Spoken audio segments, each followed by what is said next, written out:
How's it going? This is Dylan. This is Leslie. And this is Music and Mascara podcast in the car. We are, well, I'm just going to say it, going underwear shopping. I need new underwear. That might be worse than grocery shopping. It might be. Little TMI, but you know what? That's what we do here. So this week's been pretty cool because it's the week after Black Friday when we're recording this, and I got a new computer last week. Oh. Yes. And I made a huge jump going away from a MacBook Pro to a Windows product. So I got a Microsoft Surface. So I'm going to make a video about it, kind of why I did it and stuff. I might have mentioned this in the last podcast, actually, now that I think about it, but that video is probably going to come out about the same time this podcast comes out. Okay. And then you were saying maybe we should do a video about like this setup that we're using in the car. For sure. Just to let people see what we have and what's how we making do this it. happen. Yeah. Because it is. So for those of you listening, there is a video version on Patreon Yes. as well, and the blog. And on YouTube. So I think what we're going to do with it, and we're still working on this, but there's usually about 5 or 6 minutes or maybe a little bit more and some other stuff, uncut stuff. Mm-hmm. Sometimes it's when we're deciding, finalizing like what we're going to talk about, or it's a little before and after, kind of behind the scenes of what we're putting into this podcast. So that's going to be on our Patreon, and we'll leave a link to that in the description. And then the YouTube channel is where we'll probably put some of these product reviews and some of this stuff that we talk about. If there ends up being something cool to talk about that we need to make another video about, Right. we'll throw it on YouTube, and then of course Patreon will have some of that behind the scenes stuff also, to do all that. So we're figuring it out. It's a work in progress. You started the conversation with where we're at as far as time frame. Survived Black Friday. This week was Cyber Monday, but the shopping season's been weird. Like, it's been extremely long, right? And Yes. the deals have been extended. So anyway, there's all this shopping going on.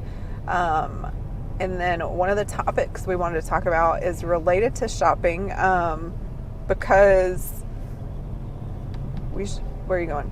I'm turning around because I want to get gas right there. We are talking about what kind of consumer we are. And you and I are different. Yes.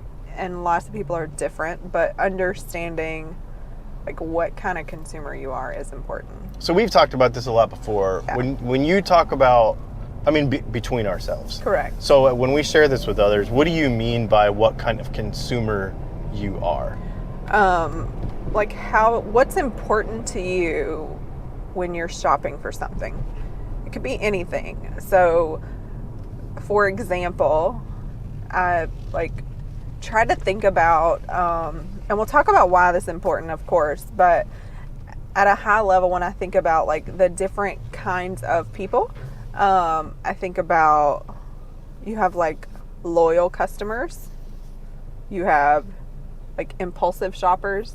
Mm-hmm. You have price shopper, like a budget. Yeah, like conscious, bargain discount hunters. people, and you have like researchers. And like people are different consumers for different reasons. What's important to them. So what kind of consumer do you think you are? I'm a researcher for sure. Right. Could probably cross over into a couple of things. Mm-hmm. I'm not a price shopper at all, I don't think. I like to get a good deal on what I'm getting, but if I have to spend a few extra bucks to make sure that I get the thing that I want, mm-hmm. And that it's right, I'm probably going to do that. And that applies to service as well as the quality of the product itself. So wherever that puts me in all of that. What did you say those choices were? So Oh, and I'm also impulsive. I'll buy some stuff like just because I feel like it, too. So, What do you think you would call it when and I'm the only one I'm not is cheap. yeah, because it's different wanting to get a good deal and wanting to be cheap. There's the difference. No, it's true. We'll talk about all that in just a minute after I drove around town break. to save 3 cents on some fuel. Not really, but we did price shop gas today just to see what it was doing. Curiosity, Yeah. because we impulsively need gas at random times. Yes. So I'm going to do that. We'll be back. Well, I left you with a question. What was the question when you left? When I left? I was curious, what would you call the type of consumer? Like, I feel like the piece I'm missing and something that's really important to me is, but I don't know that you would call it loyal, but maybe you would. When, like customer service is important to you. What do you think that would be considered loyal, like fall into loyal category? Probably. You think so? Yeah. So you said what yours are. So if that's the case, mine would probably be loyal and researcher in that order. Because if I get great customer service, I already trust you and then I don't need to research. Oh, interesting. See, so the loyal customer, the loyal part of what I'm saying is, if you do it right for me once, I'll be back again and again and again and again. Right. And like... That's what I'm saying too. A price shopper, I'll still probably want to do my own research, but then when I show up and you have all the things and you do all the things and everything is awesome, then I will be like, yep, I'm coming back here forever. Right. Until you give me a reason not to. You know right. what I mean? But really looking at the positive of it. Where budget shoppers more, if the price is lower here this time, they'll get it here this time. But if it's not lower here next time, they might go somewhere else. Right. I'm Which not is that guy. really hard. We'll talk about, so are we ready to switch over and talk about why these things are important? Yeah, let's do it. So understanding what kind of consumer you are, and then as we're talking about these things, so let's turn it into what that means for business. So we're both business owners too. So understanding what kind of consumer we are is important to know what kind of customers we attract. Yes. Right? Yeah. So explain the concept, if you can, I don't know if you can put this in like a Wikipedia paragraph, of mirroring. You think this is related to mirroring? I do, because who we are is who we are going to project, and what we project is who we're going to attract. It's like the mirroring / attraction marketing thing kind of all goes together for me, but maybe that's two different things. Yeah, attraction and projection and mirroring are all different to me. Okay. But I get why you're saying that, and it is a hard concept to learn. But the basis of all of them are the things that you see in others, perceive in others, fill in the blank, are probably simply a reflection of yourself. Some kind of shortcoming, some kind of trait, etc. is what that is. So if I think somebody's a jerk about a particular thing, yes, chances are, on some level, I'm a jerk about that same thing to other people. Correct. That's really what we're boiling this down to. Correct. Yeah. And so in business, it's a big deal because if you're cheap, your customers are going to be cheap. Yeah. Yep. And so whatever is important to you from the customer side. So I'm a customer. I'm about to go buy a thing. The things that are important to me, chances are they're the same things that are important to my customer.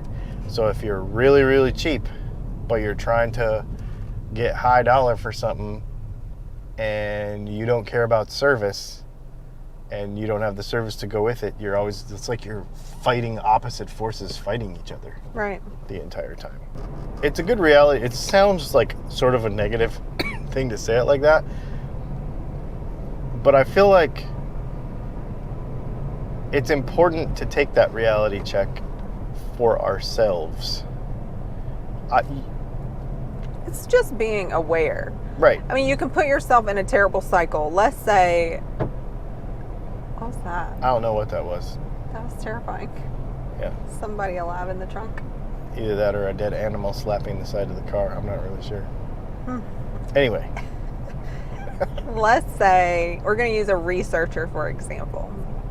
You're a researcher. You like to learn about different products. You like to understand what the purpose is. You want to understand the difference. You like the little compare features on websites. You want to know feature comparison. You want to know all the details based on what you need, what it can do. Maybe you even check reviews, like super thorough researcher, right? Which takes a lot of time.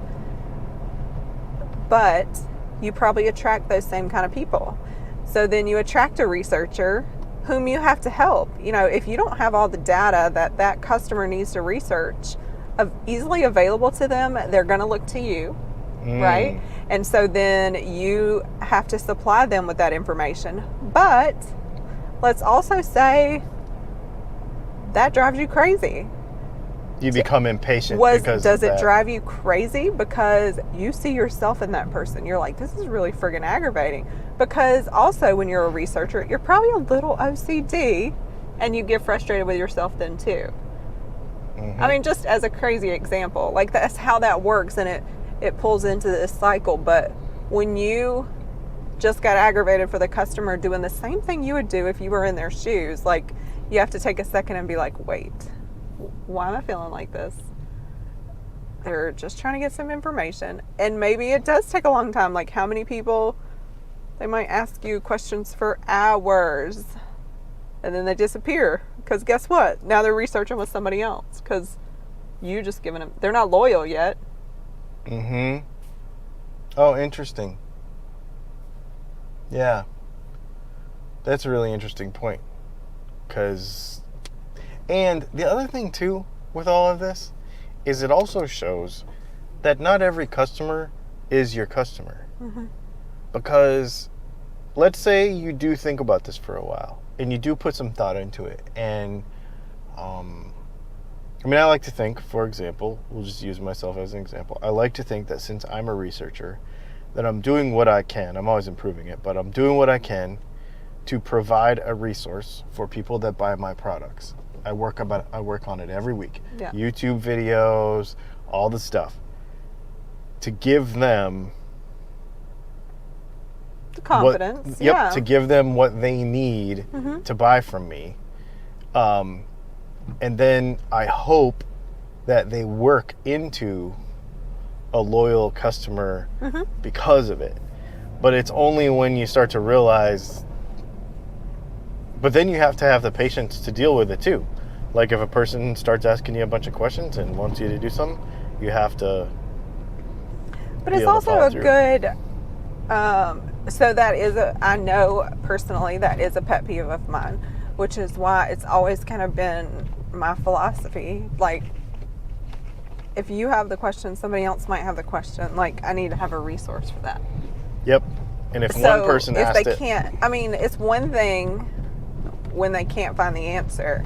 I mean, sometimes they don't look for the answer. If you have something to provide them, that's great. You're doing your job. They just didn't know how to find it.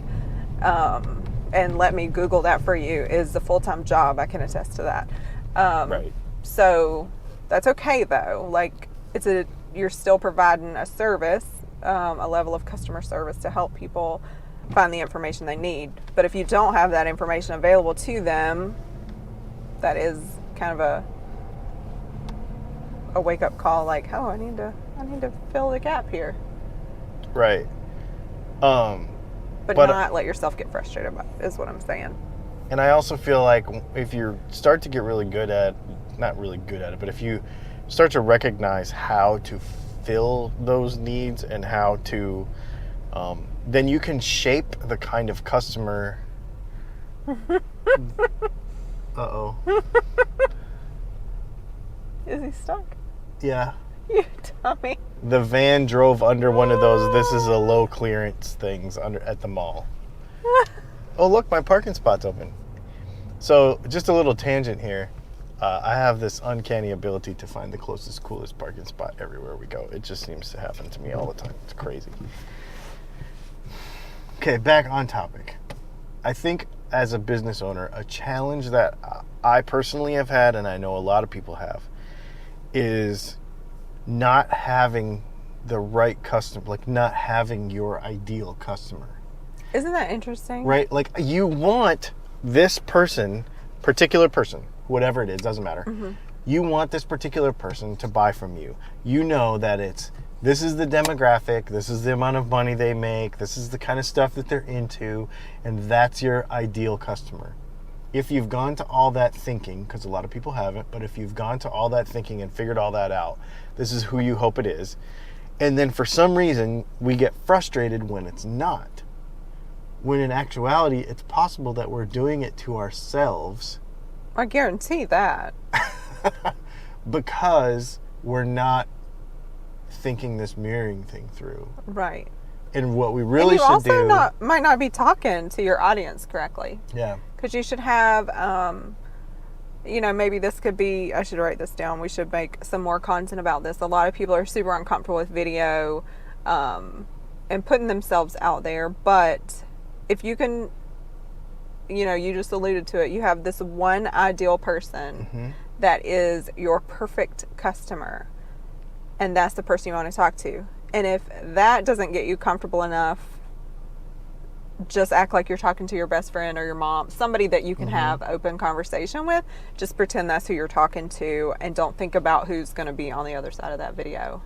So we could talk about that another time. But what I was getting at with that whole thing is that if we start to realize that we're not finding our ideal customer, mm-hmm. then maybe it's a possibility that we need to do a little looking inside at ourselves mm-hmm. and figure out where we are different from our ideal customer. Like, mm-hmm. Mm-hmm. Man, I wish my customers didn't complain so much. Okay, so A, what are they complaining about? Are we giving them the right stuff from the service side of it? But B, how much do I do that? How much of that energy am I giving off in my Facebook posts, in my YouTube videos, in my written content? And just in general, when I go out to a place, like if I go eat dinner, how mad am I if they didn't bring me a straw right away? Or, whatever it is, like that's where we kind of start to look mm-hmm. inside and be like, okay, this is a time for self-improvement. And then I will start to improve the energy that I project about all this, and it will bring the whole thing up. Yeah. So to put it in a sentence, as far as what you just said, not even related to our overall topic. So you just alluded to it. So we project ourselves on others. Yep. And that gets reflected back to us in mirroring. What's the other word that we were talking about? I don't know. Projection, mirroring, and you also, because of the projection, you attract people back. So you attract the same kind of people back to you, and then you also see a reflection of yourself in others. Yep. So yeah. So bottom line is it comes back to you. Yep. Period. It starts with you, it comes back to you. Yep. So it's always about personal development. I mean, the age-old rule, like, you can't change somebody else, you can only change yourself. It applies to everything. Yep. And it's funny because the whole point of this podcast is to inspire people to do stuff with their business mm-hmm. and life that moves them forward more independently. What's interesting is there might be people out there that are struggling with, like, what do I do next? What do I do next? What do I do next? Or maybe they have an idea, they write it down, they work on it for a while, and then it fizzles out. And then maybe, and I think they skip this part of the process, like the whole personal development part of building a business gets forgotten until you're putting out fires and trying to solve problems because you can't stand your customers. You don't have the ideal customer. You're tired of dealing with whatever. And because you skip this part, I know if I would have been, I'll just say it, if I would have been as open to attacking personal development this way as I am now 10 years ago, my business would be in a completely different place. Like, I can definitely feel, and you can, when you start to apply this stuff, you can feel the days when you don't, too, which is really kind of cool. Like, not cool, because that's a bad day usually, but to feel that and to understand the difference and be like, no, wait a minute. The reason today went bad is not because it's Monday, or not because, you know. And the people that truly feel like they don't work, because that whole, if you love what you do, you're never going to work a day in your life thing, I don't really believe in that. No, if you love what you do, you don't know when to stop working. That's pretty much it. And if you aren't feeling that, and you don't have that drive or that inspiration, it's possible that when you start to drill into each one of these individual problems that you're having, whether it's customers or whatever you're fighting with, this mirroring thing can really, really help that. I think. I know it is on my bad days because you tell me. You have like a deflection mirror, like... Well, I mean, me and you, we work together so closely all the time, literally on the other side of a desk. And I think I said something today. And you said, well, you know, you used to be that guy. And it was a mirroring situation. And I was like, oh, yeah. Like, yeah. Like, and sometimes it takes an honest person Which is that probably cares about why you. you had a level of frustration, like, God, why are people like this? Well, Yeah. that was You were like that once too. Yeah. And then you start and you go, okay. And it completely diffused. Like at that point, like I wasn't upset about it at all. Like it didn't, you know, but it took that moment of reality of like, what are you like? Oh yeah. Yeah, it's powerful. I mean, Yep. it's not fun all the time, for sure. No. But Yeah. that's the thing. That's the only way you can grow is to kind of see those things as they come your way. And why am I feeling like this? Be aware. That's my takeaway. Be aware. Be aware of yourself. Self-awareness. Be aware of what kind of customer you are. Be aware of what kind of customers you want. And be able to be honest with yourself when you figure out that you are not your ideal customer. Ooh, that's deep. Really? Right. Would you want to be your customer? Would you want to sell deal with something to- yourself as your customer? That's right. Exactly. And if there's a discrepancy there, We don't have sirens. We got motorcycles today. Yeah, we got Harleys today. If there's a discrepancy there, then how are you going to deal with that? Right. Because it'll make a big difference in your daily business, I believe. I like it. Thanks for hanging out. My name is Dylan. My name is Leslie. This is Music and Mascara in the car.